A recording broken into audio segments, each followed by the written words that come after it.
Welcome back to the channel. In today's video we're taking you on a time travel journey to New York in the 1980s, where I'll explore how some of the city's most famous historic landmarks actually look back then and compare them with what you see today. If you've ever wondered what the 80s actually looked like in New York, this video is for you. Scene 1, Statue of Liberty. In the early 1980s, the Statue of Liberty was undergoing one of the biggest renovations in its history, preparing for the 1986 centennial celebration. Scaffolding surrounded Lady Liberty, and the copper exterior looked far more weathered than today. Visiting Liberty Island back then meant seeing crews at work and feeling the anticipation of the upcoming restoration, a true glimpse into a living piece of history. Scene 2, Ellis Island Immigration Museum. By the 1980s, Ellis Island had already closed as an immigration station and was mostly abandoned. The main building looked haunting with broken windows and crumbling walls. Yet, preservationists were fighting to save it. In 1984, it was declared a national monument and the restoration started soon after. This was the turning point that transformed Ellis Island into the museum millions visit today.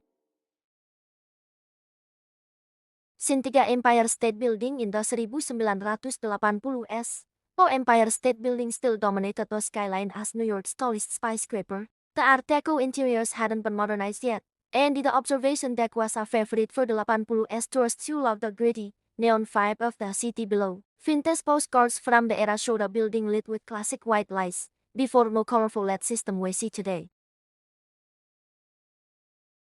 Scene 4, Brooklyn Bridge. Crossing the Brooklyn Bridge in the 80s was like stepping into a movie. The wooden walkway and the steel cables were the same, but the Manhattan skyline on the other side featured the Twin Towers of the World Trade Center, an iconic sight no longer possible today. Street artists and the buskers often performed on the bridge, making it a lively cultural corridor.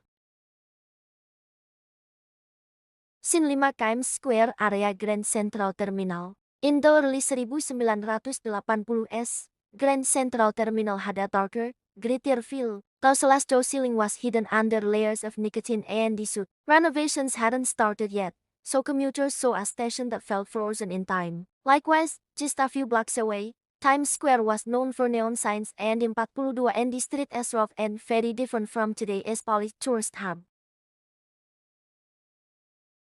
Scene 6, Street, Patrick's Cathedral. During the 1980s, Patrick's Cathedral still stood as a beacon on Fifth Avenue, but its exterior was darker from decades of pollution. Inside, the stained glass windows and the marble altar shone just as beautifully, but the 80s vibe outside, classic yellow cabs, boxy cars, and the big hair fashion made visiting this landmark a distinctly retro experience. Scene 7, Tenement Museum area. Lower East Side. The Lower East Side in the 1980s was a raw, authentic neighborhood filled with immigrant culture, graffiti, and the mom and pop shops. The building that would become the Tenement Museum was still a typical old tenement house. Walking these streets gave you a sense of the working class history the preservationists were only beginning to document. Scene 8, The Cloisters. Fort Tryon Park. Up in Fort Tryon Park, the cloisters felt like a secret escape from the chaotic city. In the 1980s, it was quieter and less visited, giving off an almost mystical aura. The medieval architecture contrasted sharply with the 80s city life, a true time capsule within a time capsule.